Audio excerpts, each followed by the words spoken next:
자, 오늘 이 본문은 짧은 구절이지만 우리의 신앙의 단계를 잘 소개해 주고 있습니다. 바울이 아주 비유를 들었던 거죠. 여기 보면 우리 신앙에 뿌리가 있고 또 그 뿌리가 자라나는 것과 열매를 맺는 즉 한 폭의 그림을 이 구절에서 우리에게 보여주고 있습니다. 다르게 보면 건축으로 표현하면 기초를 잘 다지고 그 위에 건물을 뼈대를 세우고 잘 완성하는 이 단계, 기초의 단계가 있고 세우는 단계가 있고 완성을 하는 단계가 있다. 뿌리를 내리는 단계가 있고 위로 자라나는 단계가 있고 그 다음에 열매를 맺는 단계. 우리 신앙에도 이 3단계가 있다고 보는 거죠. 자, 오늘 이 6절부터 7절의 초반의 부분 이런 말씀이 있어요. 그러므로 너희가 그리스도 예수를 주로 받았으니 그 안에서 행하되 그 안에 뿌리를 박으며, 그 뿌리라는 단어가 나옵니다. 이 뿌리라는 말은 굉장히 강력한 의미죠. 강력한 이미지. 이 뿌리에 생명이 있는 겁니다. 뿌리를 내려야 되는, 뿌리를 내려야 되는. 뿌리가 없으면 죽은 것입니다. 뿌리가 없으면 생명이 없는 것입니다. 뿌리는 생명이죠. 오늘 여기 꽃꽂이가 있는데 뿌리가 없습니다. 멋있게 보이지만 뿌리가 없기 때문에 요게 금요일쯤 되면 쓰레기통에 갑니다. 안타깝죠. 뿌리가 없으니까 말라 없어져 버리는 겁니다. 거목과 묘목의 차이도 뿌리죠, 여러분. 거목은 뿌리가 대단한 겁니다. 그 수 없는 세월 속에 풍랑 속에서도 탁 버텨낸 건 뿌리가 대단한 거거든요. 묘목은 뭐예요? 뿌리가 있긴 했는데 굉장히 간달간달하는 실날 같은 뿌리만 있으니까 비바람이 불면 뒤집어져 버립니다. 지금 호주에 어마어마한 산불이 이제 번지고 있습니다. 아마 대한민국만큼 지금 탔다고 그래요. 굉장히 안타까운 일인데요. 제가 시드니 있을 때도 보면 자주 부시파이어가 일어납니다. 그런데 재밌는 것은 제가 가서 이 산에 보면 확인한 게 완전히 탄 잿더미 같은 나무인데 거기서 싹이 막 나와요. 그러니까 밑둥치 안에 뿌리가 있는 거예요. 뿌리가 안 탔어요. 뿌리가 안 타면 다시 일어나는 거예요. 결국은 뿌리의 문제다. 뿌리의 문제. 신앙은 뿌리의 문제. 내 신앙이 뿌리가 있는가 없는가, 이게 굉장히 중요합니다. 뿌리가 있는 신자는 어려움이 와도 버텨내요. 근데 뿌리가 없는 신자는 어려움이 오면, 시험이 들면, 시련이 오면 교회 안 나옵니다. 네. 여러분, 우리가 오늘 보니까 너희가 그리스도 예수를 주로 받았으니 앞부분에 그 얘기가 나오잖아요. 이 그리스도와 확실한 관계를 맺었는가, 이 부분입니다. 신앙의 핵심은 그리스도와 내가 어떻게 연결되어졌나, 이게 뿌리의 문제입니다. 또 오늘 바울은 단순히 예수를 믿는가를 묻는 게 아니에요. 진정으로 그리스도를 모셔드렸는가. 형식적으로 내가 믿는 게 아니고 정말 내가 그리스도와 함께 살아가고 있는가. 완전하지는 않지만 그리스도와 함께 걸음마를 시작했다면 이제 자라가는 거죠. 그 모양만 그리스도인이 아니라 진정으로 그리스도인인가. 신앙의 기초 부분입니다. 이 교회를 다니고 교회 문화에 익숙해지고 교회 전통을 따르는 것으로 신앙의 뿌리를 내렸다고 보기는 어려워요. 교회 와서 사람들을 만나고 또 활동도 하고 아무리 그래도 그리스도와의 연합, 그리스도를 믿고 영접하고 그리스도를 만난 이 경험이 없다면 안 된다는 거예요. 여러분, 교회 처음 왔을 때가 그렇게 참 중요합니다. 처음 왔을 때 누구와 인도했느냐가 그렇게 중요해요. 그리고 어떤 교회에서 신앙생활을 했는가도 참 중요하고요.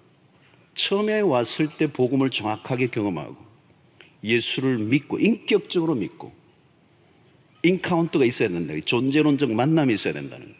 그런데 이것이 있기 전에 봉사를 먼저 해. 활동을 먼저 한단 말이에요.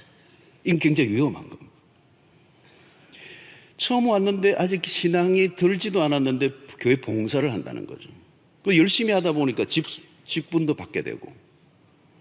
여러분, 그렇게 되면 아직 뿌리를 안 내렸는데 뭘 하는 거죠. 그러면 나중에 어느 순간에 사람들이 모인 공동체니까 보다 보면 시험도 들고요, 마음의 서운함도 있고요, 그 부정적인 생각이 먼저 들면서 하나님께로 나아가기 전에 사람들이 걸려 넘어져 버리는 거예요. 그래서 교회를 떠난 사람들 가운데 안티 크리스찬들이 많아요. 이게 안티가 그냥 안티가 생긴 게 아니고 교회 안에서 예수를 만나기 전에 어떤 활동과 프로그램과 교회 문화에 접하면서 복음을 받아들이지 경험한 적이 없던 사람들이 교회 안에서 활동하다가 시험 들어서 나간 사람들이에요. 자, 이러면 그리스도에게 뿌리를 내린 사람들은 그리스도를 인격적으로 만난 사람들이에요. 인격적으로 만난 경험이 중요하다는 거예요. 예수를 어떻게 만나느냐, 희미한 달밤에 헷갈리게 만난 게 아니고 정말 제대로 만나요. 제대로 만나요. 그리스도의 십자가와 부활의 복음을 정확하게 경험하는. 그래서 그리스도를 만나서 그리스도와 접붙여지는 경험이 있어야 된다는 거죠. 복음이 없으면 내 삶의 변화가 일어나지 않는다는 거죠. 그래서 여러분, 익숙해지는 것과 성숙은 다르다는 거예요. 익숙해지는 것은 신앙이 아니고 활동이고 의식적인 어떤 활동이지 신앙이 아니라는 거예요. 여러분, 뿌리가 없는데 물을 부으면 어떻게 됐어요? 뿌리가 없는데 나무를 심었다고 생각하는데 나무 밑에 뿌리가 없어요. 근데 물을 계속 부으면 어떻게 되죠? 자라는 게 아니고 썩게 되는 것입니다. 성경 공부를 많이 한다고 변화되는 게 아니고요. 먼저 그리스도를 믿는 경험, 예수 그리스도를 만나고 인격적으로 만나는 이 경험이 내 삶을 변화시키는 것입니다. 자, 그러므로 여러분, 그리스도와의 관계를 맺기도 전에 교회 봉사와 활동에 참여시키는 것도 문제고 하려고 하는 것도 문제예요. 그건 자제시켜야 되는 거예요. 먼저 당신이 그리스도를 만나고 자라는 생명의 관계, 이 뿌리를 내리는 관계, 이게 중요하다는 것입니다. 자, 그러므로 오늘 여기서 바울이 얘기하는 것은 우리가 뿌리를 어디에 내려야 되느냐? 그럼 그 뿌리는 그리스도라는 그리스도와 연결되어야 됩니다. 그 다음에 다른 것은 다 자동적으로 이루어진다는 거예요. 그러므로 그리스도인들에게 매우 중요한 것은 첫 단계는 그리스도에게 시선을 집중하는 거예요. 여러분, 신앙생활을 하다 보면 산만해져 그리스도가 아닌 것에 자꾸 흘러가기가 쉽단 말이죠. 초대교회도 그런 일들이 많이 일어났어요. 성령이 뜨겁게 역사하시고 구원의 역사가 일어나지만 나중에는 구제하는 문제 때문에 막 교회가 어려움을 겪었어요. 사도들이 나중에 정신이 번쩍 들어서 마침내 본질로 돌아가고자 결단을 한 거죠. 우리가 이 일을 하는 게 아니라 본질로 돌아가야 된다. 골로새 교회 안에 일어난 상황 속에서 오늘 이 본문이 나왔는데요. 2장 8절을 보면 이런 말씀이 있습니다. 누가 철학과 헛된 속임수로 너희를 사로잡을까 주의하라. 이것은 사람의 전통과 세상의 초등학문을 따르며 그리스도를 따름이 아니니라. 골로새 교회 안에 영지주의자들이라는 사람들이나 영지주의, 육체를 악하게 보고 천하게 보고 이런 지식적인 것들을 추구했던 사람들이 있었어요. 영지주의자들이 있었어요. 굉장히 2000년 기독교 역사 속에 이 이단은 없어지지 않아요. 모든 영역 속에 들어가 있습니다. 이 초대교회 대표적인 이단이죠. 신비주의적인 그 당시 금욕주의자들이 일어나고 교회를 어렵게 하는 일들이 많았습니다. 또 모세의 율법을 강조하며 유대주의로 흐르는 자들도 일어났습니다. 여러분, 1세기의 교회는 신학이 아직도 신학과 교리가 체계화되지 않았던 때였습니다. 자칫하면 교회가 혼란에 빠질 위험성을 늘 가지고 있었던 것이죠. 여러분, 시대마다 이슈들이 떠오릅니다. 오늘날도 마찬가지죠. 예를 들면 종말론이라는 것들이 한때 온 세상을 흔들어 놓았습니다. 여러분, 우리가 기억해야 할 것은 종말론도 중요하지만 무엇보다도 교회는 언제나 관심과 초점은 그리스도여야 한다는 거예요. 그리스도보다 더 강조되는 것이 있으면 길을 잃어버린다는 거예요. 교회는 역사 속에 다양한 이슈들로 인하여 몸살을 알아왔어요. 그래서 바울은 이것을 강조하는 거죠. 골로새 2장 3절로 4절입니다. 그 안에는 어디예요? 그리스도예요. 그리스도 안에는 지혜와 지식의 모든 보화가 감추어져 있느니라. 내가 이것을 말하면 아무도 교모한 말로 너희를 속이지 못하게 하려 함이라. 그러니까 그리스도가 아닌 것에 빠져들지 말라는 거예요. 항상 무엇을 바라보고 쫓고 있는가를 점검하라는 것입니다. 여러분, 우리가 쫓아야 할 유일한 대상은 그리스도이십니다. 교회가 그리스도가 아닌 다른 것에 더 열심을 낼 때 위험합니다. 예를 들면 구제하는 게 중요하지만 본질적인 것은 아니에요. 본질은 아니에요. 어떤 교회는 교회 안에 카페를 열고 말고에 대해서 씨름하다가 싸우는 교회가 있어요. 본질이 아니죠, 여러분. 항상 핵심적인 본질을 붙들어야 합니다. 그래서 교회사 속에 매우 중요한 라틴어가 있습니다. 아드 폰테스라는 단어. 아드 폰테스. 한번 따라해 봅시다. 굉장히 있는 듯한 보이는 말이에요. 아드 폰테스. 본질로 돌아가자는 거예요. 다른 말로 표현하면 원천으로 돌아가자. 원천과 본질은 무엇일까요? 예수 그리스도. 우리의 신앙이 어디에 놓여 있는지를 보라는 것입니다. 그리스도를 놓치면 수많은 이슈들이 일어나게 되어 있습니다. 신앙은 혼란 속에 빠진다는 거예요. 오늘 6절을 보십시오. 그러므로 너희가 그리스도 예수를 주로 받았으니 그 안에서 행하되. 예수 그리스도를 주로 받았다는 거예요. 주는 누구예요? 주는 오직 한 분밖에 없어요. 충성하고 따라야 할 분은 오직 그리스도밖에 없다는 거예요. 그리스도가 여럿이 될 수가 없어요. 그리스도에게 뿌리를 내리지 않으면 다른 뿌리들이 밀고 들어와 영향을 미친다는 거예요. 오늘날 우리는 다원주의라고 합니다. 다원주의, 우리 많이 들었잖아요. 다원주의. 이 원이라는 단어가 뿌리라는 단어예요. 다원이란 말이니까 뿌리가 여러 개 있다는 거예요. 하나님에게 가는 길도 다양한 길이 있다. 이 다원주의가 오늘 이 기승을 부리고 있죠, 여러분. 뿌리가 여러 개 있다는 거죠. 근데 우리는 바울은 지금 우리에게 뭐라면 뿌리는 오직 하나다. 바로 그리스도에게로 모든 시선을 집중시키고 있습니다. 그리스도를 놓치면 안 된다는 거예요. 우리는 그리스도에게 뿌리를 낼 때 가장 안전합니다.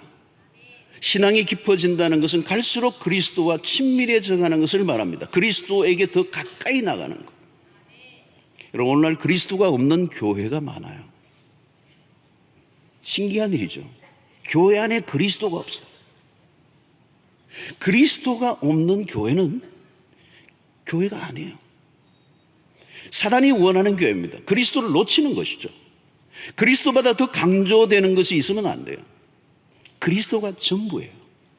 성경이 창세기부터 계시록까지 오직 한 분에게만 초점을 맞춰요. 누구예요? 예수 그리스도예요. 여러분, 그리스도 외에 다른 무엇을 덧붙여 강조하는 것이 있으면 거부해야 된다는 거예요. 우리의 18번 노래는 그리스도입니다. 여러분, 그리스도인에게 그리스도는 모든 것입니다. 그리스도가 우리에게 생명을 주셨습니다. 그리스도가 우리의 삶의 이유와 목적을 알려주셨습니다. 그리스도가 우리의 성공과 실패의 길이 무엇인지를 알려주십니다. 그리스도가 우리의 살아갈 삶의 지혜와 능력을 주십니다. 그리스도 안에 우리의 삶의 열정과 의욕과 모든 것이 그리스도로부터 나오는 거예요. 그래서 그리스도에게 뿌리를 내리면 그리스도를 위하여 생명을 바칠 에너지가 나온다는 거예요. 그러니까 빨리 일을 시키고 봉사하게 하고 교회에 하게 하는 게 중요하지 않아요. 그리스도에게 뿌리를 내리면 그로부터 모든 보화가 다 흘러나오는. 여러분, 그리스도가 아닌 것에 초점을 두면 우리는 어디로 데려갈지 알 수가 없습니다. 여러분들의 신앙에 무엇이 가장 크게 보입니까? 가정도 중요하고 자녀도 중요하고 사업도 중요하고 우리가 해야 될 많은 것들이 다 중요하지만 그러나 그리스도보다 더 우선이 될 수는 없습니다. 그리스도를 놓치면 모든 걸 잃어버리는 거예요. 사랑하는 성도 여러분, 세상의 모든 것은 변해요. 모든 건 변해요. 안 변하는 거 없어요. 변하지 않는 것, 영원한 것은 오직 예수 그리스도입니다. 사랑하는 성도들, 2020년 동안 여러분들의 시선이 오직 그리스도에게 집중할 수 있게 되기를 축원합니다. 믿음의 주요 또 온전케 하시는 예수 그리스도를 바라볼 수 있게 되기를 축원합니다. 그리스도만이 우리의 길이요 진리요 생명이십니다. 자, 오늘 두 번째로 매우 중요한 것은 세움을 받아라고 하는 이 대목이에요. 자, 뿌리는 나무의 이미지라면 세움을 받는 것은 건물의 이미지에 좀 더 가까워지는데요, 건물이 세워져 가는 것을 보게 됩니다. 자, 이러면 벽돌이 그냥 많이 있다고 되는 게 아니라 벽돌을 쌓아서 집을 만들어 가야 되는 거예요. 이게 우리의 신앙의 핵심 중에 매우 중요한 겁니다. 뿌리가 밑으로 내려가야 할 뿐만 아니라 나무가 위로 올라가야 돼요. 자, 그런데 이 뿌리가 깊어질 뿐만 아니라 나무가 자라가야 되는데 이 나무가 잘 뻗어가야 되는 거예요. 나무가지가 지 마음대로 가가지고는 열매를 맺을 수가 없으니까 농부가 가지를 치죠. 그래서 요한복음 15장 2절을 보면 무릇 내게 붙어 있어 열매를 맺지 아니하는 가지는 아버지께서 그것을 제거해 버리시고 무릇 열매 맺는 가지는 그 열매를 맺게 하려 하여 그것을 깨끗하게 하시느니라. 그래서 여기 깨끗하게 하시느니라 라고 하는 카다이로라고 하는 동사인데요, 이 카타르시스, 우리가 많이 들었던 카타르시스라고 하는 그 말의 어원입니다. 카타르시스 여러분들 잘 아시죠? 우리의 감정을 순화하고 정화한다라고 하는 그런 뜻이 카타르시스라는 거예요. 이 깨끗하게 한다, 이 씻는다라는 말이지만 사실은 가지치기를 하는 겁니다. 우리에 있는 죄성과 욕망이 항상 요동을 치고 있기 때문에 늘 정화 작업을 해야 된다는 거예요.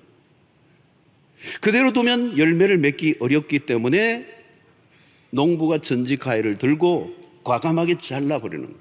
그 자르는 행위는 나무에 있어서는 굉장히 상처가 되겠죠. 바로 이제 이 부분이 성장, 나무가 제대로 자라가는데 매우 중요한 행위라는 겁니다. 가지를 치는 작업을. 자, 여러분, 오늘 우리의 신앙이 자라가지 않으면 우리가 하고 있는 모든 일들을 어설플 수밖에 없습니다. 아까도 얘기했지만 신앙이 아직도 자라지 않은 사람이 봉사를 하면 그 봉사하는 게 봉사가 되지가 않고요, 오히려 더 복잡하게 만드는 겁니다. 그래서 교회는 두 종류가 있다고 그러죠. 한 사람은 일꾼, 그 다음에는 일감. 어마어마한 차이죠. 그래서 우리가 성숙해야 된다는 겁니다. 자라가야 한다는 겁니다. 자라가야 한다. 자, 그런데 우리가 자라가려고 하면 그냥 자라가는 것이 아니고 자라가는데 필요한 도구가 필요한데, 하나님 우리를 성장시키기 위해서 필요한 도구를 사용하는데 그게 뭐냐? 이 전지인데 우리에게 적용하면 고난을 사용하신다는 거예요. 여러분, 그리스도인에게 고난은 불가피합니다. 우리의 삶에 찾아오는 고난이 있고 그 고난이 우리의 삶을 힘들게 하지만 그 고난을 하나님이 사용하셔서 우리를 바르게 자라도록 이끌어 주신다. 자, 히브리서 5장 8절로 9절에 굉장히 중요한 말씀이 나옵니다. 그가 아들이시면서도, 하나님의 아들이시죠. 그가 아들이시면서도 받으신 고난으로 순종함을 배워서 온전하게 되셨은즉 자기에게 순종하는 모든 자에게 영원한 구원의 근원이 되시고. 이 굉장히 귀중한 말씀이에요. 하나님의 아들이신데도 불구하고 받으신 고난으로 순종함을 배워서 온전하게 되었다. 하나님의 아들이시고 예수 그리스도임에도 불구하고 그 고난을 통해서 순종을 배웠다는 거예요. 그리고 그것을 통해 온전하게 되었다는 거예요. 그럼 우리는 어떻게 했습니까? 여러분, 하나님은 고난을 통하여 우리를 더 온전한 길로 인도하신다는 거예요. 세상의 사람들은 고난이 오면 그것은 불행이라고 얘기하지만 그리스도인에게 찾아오는 고난은 하나님이 우리를 성숙시키기 위한 기가 막힌 도구로 사용하신다. 야고보 1장 2절로 4절의 말씀이죠. 내 형제들아, 너희가 여러 가지 시험을 당하거든 온전히 기쁘게 여기라. 이는 너희 믿음의 시련이 인내를 만들어내는 줄 너희가 알미라. 인내를 온전히 이루라. 이는 너희를 온전하고 구비하여 조금도 부족함이 없게 하려 함이라. 그랬어요. 여러분, 믿음이 시련의 과정을 거칩니다. 시련을 통하여 우리는 더 완전한 모습으로 나아간다는 겁니다. 고난은 성숙에 이르는 매우 중요한 요소입니다. 고난을 통하여 우리를 다듬으세요. 우리 안에 있는 불필요한 모든 것들을 제거하시고 우리를 순전하게 하시고 우리를 깨끗하게 하시고. 여러분, 우리는 우리 안에 굉장히 불필요한 것들이 포장되어 있어요. 평소에는 그냥 아주 괜찮은 것처럼 포장되어 있는데 그 안으로 들어가 보면 너무도 거품들이 많거든요. 제거해야 될 것들이, 불순물들이 많단 말이죠. 자, 그것을 제거하지 않으면 우리가 온전한 하나님의 사람으로 드러날 수가 없어요. 여러분, 신앙이 자라간다는 것은 결국은 그리스도를 닮는 것입니다. 그리스도를 닮는 게 성숙이에요. 그럼 무엇이 그리스도를 닮는 것인가? 성숙의 과정에서 매우 중요한 것은 그리스도를 닮는 것 안에 핵심적인 요소가 그리스도의 성품의 대표적인 성품인데 온유와 겸손입니다. 많은 것이 있지만 그 가운데 겸손입니다. 겸손. 근데 이 겸손이 저절로 이루어지지 않아요. 자, 여러분, 그리스도의 핵심적인 성품이 두 가지인데 온유와 겸손입니다. 자, 마태복음 11장 28절로 29절 우리 함께 다 같이 읽어보겠습니다. 시작. 수고하고 무거운 짐진 자들아 다 내게로 오라. 내가 너희를 쉬게 하리라. 나는 마음이 온유하고 겸손하니 나의 멍에를 메고 내게 배우라. 그리하면 너희 마음이 쉼을 얻으리라. 자, 여기서 두 가지 핵심적인 겁니다. 온유와 겸손. 세상에 결코 흉내낼 수 없는 성품입니다. 자, 그리스도의 모습 속에서 우리가 본받아야 될 핵심적인 것 하나가 뭐냐면 성숙에 이르는 매우 중요한 하나의 기준이 있는데 그게 겸손이라고 하는 것입니다. 자, 빌립보서 2장 5절로 8절의 말씀입니다. 우리 다 같이 한번 같이 읽어보겠습니다. 시작. 너희 안에 이 마음을 품으라. 곧 그리스도 예수의 마음이니 그는 근본 하나님의 본체시나 하나님과 동등됨을 취할 것으로 여기지 아니하시고 오히려 자기를 비워 종의 형체를 가지사 사람들과 같이 되셨고 사람의 모양으로 나타나사 자기를 낮추시고 죽기까지 복종하셨으니 곧 십자가에 죽으십니다. 자, 여러분, 이 구절은 그리스도의 삶을, 일생을 가장 잘 묘사한 것입니다. 그리스도가 누구인가? 우리가 그리스도를 닮는다고 할 때 그리스도가 누구인가라고 하는 질문에 이 구절은 매우 중요한 답을 해주고 있어요. 그리스도는 누구이신가? 그건 처음부터 끝까지 겸손으로 무장되십니다. 그리스도의 성품 안에 핵심 한가운데 뭐가 있냐면 겸손이에요. 인류가 무너진 건 뭐예요? 교만이에요. 그렇죠? 하나님과 같이 되려고 하는 선악을 알게 하는 열매를 따먹었던 그 교만. 인류는 그 이후에 하나님과 같이 되려고 하는 이 교만은 해결이 안 돼요. 그래서 우리의 삶의 모든 불행의 원인을 한가운데 들어가면 이 교만이 있습니다. 프라이드가 있는 거예요. 스카페의 얘기처럼 이 교만은 원죄와 같은 거예요. 우리의 실패와 우리의 고통과 우리의 모든 아픔, 우리의 인간관계의 모든 깨어진 파열음은 이 교만에서 오는 거예요. 이게 그리스도의 성품의 가장 핵심적인 것은 뭐냐면 겸손이라고. 근데 이게 겸손이 여러분 이게 안 되는 거예요. 이게 안 되는 거예요. 이게 쉬운 게 아니에요, 여러분. 그래서 우리는 누구에게 배워야 합니까? 그리스도에게서 배워요. 그리스도는 하나님이신 분이 인간의 몸을 입고 오셨어요. 그것도 그냥 오신 게 아니라 어른으로 오신 게 아니라 아기로 오셨어요. 말 구유에 태어나셨어요. 죄인과 같이 되사 세례를 받으셨어요.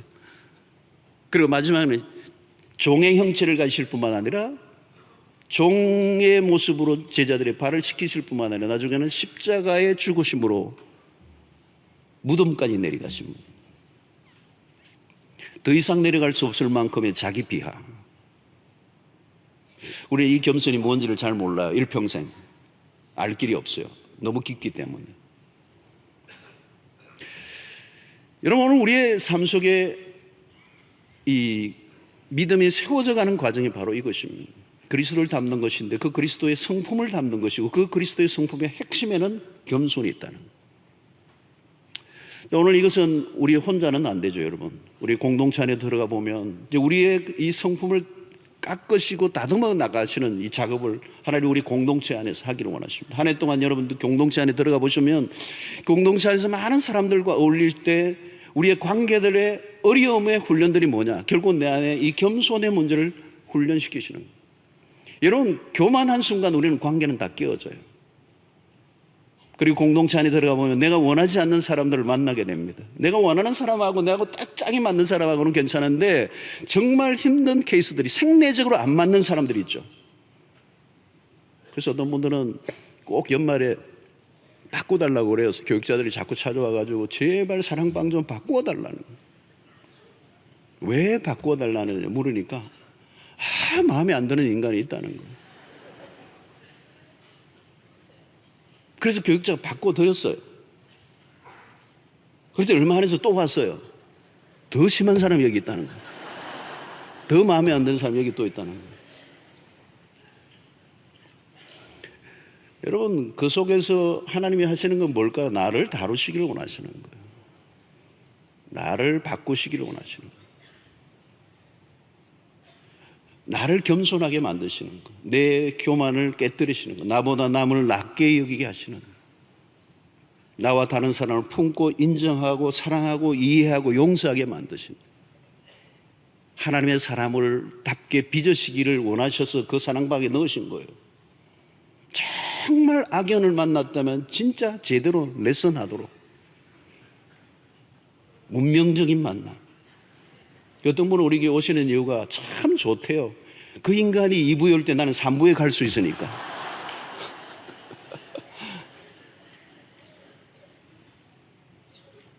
여러분, 성숙의 길은 낮아지는 거예요. 야고보 4장 6절을 보십시오. 그러나 더욱 큰 은혜를 주시나니 그러므로 일러서되 하나님이 교만한 자를 물리치시고 겸손한 자에게 은혜를 주신다 하였느니라. 여러분, 마귀가 못하는 거 하나 있어요. 겸손입니다. 마귀가 우리를 붙이는 게 무엇입니까? 여러분, 높아지게 하는 거예요. 교만하면 망하는 것입니다. 바울에게 왜 약함을 허락하셨습니까? 그렇게 기도해도 응답되지 않는 이유는 뭘까요? 약할 때 강함이라. 그러지 않으면 너가 자고해서 넘어지니까. 부족해서 쓰임받지 못하는 사람은 없습니다. 교만해서 버림을 당하는 거예요. 인류 최초부터 마귀가 흔들리고 한 것은 교만이에요. 그리스도가 날마다 우리에게 보여주신 건 자기를 비우고 또 비우라는 겁니다. 내 안에 선한 것이 없다는 겁니다. 여러분, 2020년 한 해 동안 올라가고자, 높아지고자 하는 유혹과 싸우시고, 우리의 목표는 올라가는 것이 아니라 내려가는 것이고, 고난을 통하여, 인간관계를 통하여 나를 낮추시고자 하시는 하나님의 뜻이 있다면 그것을 기꺼이 받아들이시고, 모든 사건과 일들 속에 자신을 깎고 더 다듬어 더 겸손하게 하나님 앞에 그리스도를 닮은 모습이 될 때 하나님께서 쓰시는 하나님의 귀한 도구가 될 줄로 믿습니다. 자, 마지막은 매우 중요한 세 번째 열매의 문제죠. 오늘 여기에 뭐라고 말합니까? 믿음에 굳게 서서 감사함을 넘치게 하라.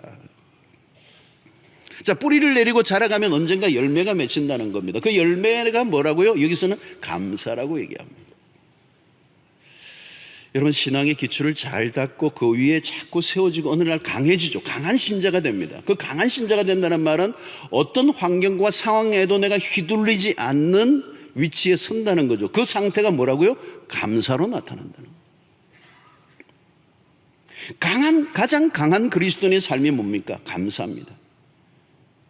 신앙의 성숙은 결국 감사로 드러납니다. 본문은 그냥 감사가 아니죠. 감사를 넘치게 하라. 넘치게 하라. 이거는 강물의 이미지입니다. 강물이 넘쳐 흘러 제방을 넘으려고 하는 듯한 이미지. 깊은 강은 좀처럼 마르지 않습니다. 가물 때도 늘 출렁이는 이미지. 감사함을 넘치게 하라. 영적 성숙의 절정에 있을 때의 표현이 뭐냐? 삶의 모습은 감사다. 여러분, 신자와 불신자의 차이는 다르게 구분할 수 없습니다. 뚜렷한 차이는 감사입니다. 신자의 삶이라고 좋은 일만 일어나는 것 아닙니다. 세상 사람들이 겪는 일들 우리에게 동일하게 일어납니다. 신자라고 사업 실패하지 않습니까? 신자라고 암에 걸리지 않습니까? 신자도 직장이 쫓겨납니다. 성진에 누락되기도 합니다. 똑같아요. 근데 삶의 현실은 똑같이 힘들지만 세상 사람들과 다른 게 뭐냐? 반응이 다르다는 거예요. 비슷한 상황과 사건에 전혀 다른 반응을 보인다. 그 기준이 뭡니까? 감사하느냐. 사랑하는 성도 여러분, 믿음의 삶의 중요한 표현은 감사여야 합니다. 마지막 파이널 절정입니다. 오늘 여기 감사가 넘친다라고 하는 이 말은 현재 시제라고 볼 수 있어요. 현재 시제. 현재 시제라는 말은 계속적으로 넘쳐 흐른다라고 하는, 계속적으로. 그러니까 감사는 일시적 현상이 아니고 하나의 어떤 예의로 하는 게 아니고 입만으로 하는 게 아니고 빼어져 있는 영혼 깊숙한 곳에서 터져나오는 진심 어린 표현. 어떤 상황이든지 입에서 감사가 흘러나오는, 건드리기만 해도 감사가 표현되는, 감사가 꽉 차 있는 삶. 가끔이 아니라 종종이 아니라 일상에, 이래도 저래도 실패해도 모든 것에 대한, 그래서 바울 사도의 표현대로라면 범사에 감사합니다. 데살로니가전서 5장 18절의 말씀이죠. 범사에 감사하라. 여기 핵심은 범사입니다. 여러분, 오늘 우리는 이 감사가 넘치게 하라는 이 말씀은 그냥 일상 어떤 사건이 아니라 감사의 영성, 감사의 스피릿을 말하는 것입니다. 어떤 일이든지. 여러분, 이것이 어떻게 가능할까요? 신앙이 어릴 때는 불가능한 것입니다. 신앙이 자라왔을 때, 신앙이 성숙에 이르렀을 때 우리는 어떤 상황에서도 하나님의 관점으로 사건과 문제를 바라보며 해석할 능력을 가지면서 감사하게 된다는 거예요. 사랑하는 성도 여러분들이 지금 감사의 삶을 살고 있다면요, 그건 최상의 상태입니다. 가장 수준 높은 삶은 감사하는 삶입니다. 가장 깊이 있는 삶도 감사하는 사람입니다. 이 한 해 동안 여러분, 우리의 승리의 삶을 살아가는 키가 여기에 있습니다. 이 영적 성숙을 추구해야 될 목적은 그 영적 성숙에서 우리에게 주어지는 기가 막힌 그 삶의 표현이 감사가 흘러 넘치게 된다는 거예요. 왠지 몰라요. 그냥 감사가 나와. 여러분, 오늘 세상에 감사만 하면요, 두드러진 삶을 살 수가 있습니다. 왜냐하면 이 세상은 감사가 없기 때문에. 세상 안으로 들어가 보십시오. 얼마나 원망과 불평과 비난과 그냥 냉소적인 얘기들로 꽉 차 있어요. 여러분, 영적인 충만한 상태에 있다면 감사하는 삶을 통하여 증명되는 겁니다. 감사하는 삶은 가장 강력한 삶이요, 아무도 흔들 수 없는 삶이요, 가장 건강한 신앙생활을 하고 있는 바로메타가 감사에 있습니다. 이 감사에서 승리하시기를 축원합니다. 감사하는 사람을 이길 자가 없습니다. 지금 무슨 일이 일어났든지 내가 감사하다면 이미 그 문제로부터 승리한 것입니다. 여러분, 누가 행복한 삶을 사는 사람입니까? 감사하는 삶입니다. 행복이라는 말은 추상적인 얘기고요, 행복의 구체적인 모습은 감사입니다. 감사. 아무리 많은 것을 가지고 있어도 감사하지 못한다면 불행한 인생. 항상 감사가 입에 붙어 있다면 지금 행복한 사람. 퍼진 라면을 먹으면서도 감사할 수 있다면 갈비를 뜯고 불평하는 사람보다 훨씬 더 행복한 사람. 좀 더 제가 리얼하게 표현을 해야 되는데, 여러분, 감사는 우리의 삶을 더 부유하게 하는 거잖아요. 그래서 지금 이 마지막 열매로 얘기하는 겁니다. 열매. 우리가 가야 될, 추구해야 될 목표입니다. anything, 무엇이든지 감사해 보십시오. 여러분, 감사는 아무나 하는 게 아니에요. 내가 가지고 있는 게 얼마나 귀중한 것인가, 그 의미를 깨달아야 감사가 가능하거든요.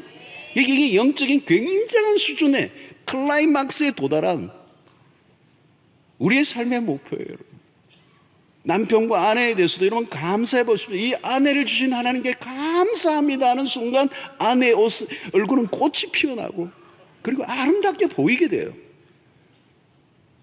남편에 대해서도 마찬가지예요. 이 남편을 주신 하나님께 감사하는 순간 남편이 멋진 가해로 보이게 돼 있단 말이에요. 어떻게 이런 인간을 만나게 되었나 이러면은,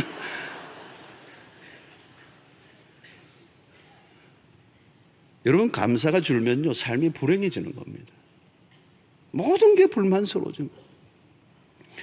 여러분, 하나님은 감사하는 자에게 더 많은 걸 주시기를 원하세요. 자녀들도 그렇지 않아요? 뭘 주면 그런 애들이 있어요. 감사합니다 하는 애들이 있어요. 진짜 다 주고 싶은 거잖아요.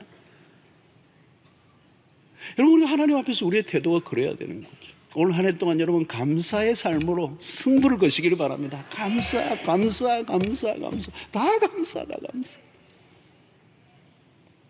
여러분, 우리가 하나님으로부터 받은 게 얼마나 많습니까? 한 해 여러분 뭐가 더 주셔야 내가 하나님 이것 주시고 이것 주셔야 내가 행복할 것 같다고 생각하면요, 불행합니다. 이미 주신 것이 무엇인가를 바라보시고 주신 복을 세어 보아라 찬송에도 있잖아요. 여러분, 하나하나 여러분 살펴보세요. 다 하나님이 주신 복입니다. 감사하다 보면 무엇을 더 달라고 하기보다 이미 내가 충분하다는 걸 고백하게 될 거예요. 그러면 아마 승리한 삶이 되는 것입니다. 오늘 한 해 동안 감사의 영성으로 살아가시길, 그까지 도달하셔야 돼요. 우리 건물의 마무리, 나무의 열매는 감사라는 거예요. 감사가 흘러 넘치게 하라. 우리가 뿌리를 내리고 영적으로 계속 자라가고 어느 날 우리에게 주어지는 완성된 모습은 감사로 충만한, 이 감사의 삶은 결국은 천국의 삶이요, 감사의 삶은 행복한 삶이요, 감사하면 가장 건강한 삶이요, 감사하면 우리의 모든 관계가 회복될 것이고, 여러분, 감사는요 미라클이에요. 이 감사를 할 수만 있다면 여러분들의 인생에 모든 게 펴지는 역사가 일어날 것이고, 어딜 가나 두각을 드러낼 것이고, 여러분 감사하는 삶을 살면 아웃스탠딩, 두드러진 삶을 살아요. 이 세상 사람들과 전혀 다른 인생을 살기 때문에. 오늘 여러분 항상 무슨 일을 하든지 마지막 언어가 감사가 되게 해 보시길 바랍니다. 올 한 해 여러분들에게 무슨 일이 일어나는지, 오늘 여러분들이 가다가도요 막 우리는 주일날 막 부딪히잖아요. 막 부딪혀. 사람들이 부딪힐 때마다 감사합니다. 왜 이러시나 이러지 마시고. 사실 우리 서구권의 문화가 그거래요. 진짜 그래요. 약간 이래도 땡큐 해요. 땡큐. 정말 땡큐해요. 가벼운 건데 감사하고, 누가 조금 엘리베이터 문을 약간만 이렇게 기다려줘도 고맙습니다 그러고. 네. 아니 여러분, 모든 걸 감사하십시오. 이거를 보시면서 이런 몸을 주신 하나님께 감사하시고, 자녀들을 바라보시면도 감사하시고, 여러분 아침 한 끼를 먹으면서도 빵 한 쪽을 가지고도 깊이 감사해보세요. 감사해보세요. 예.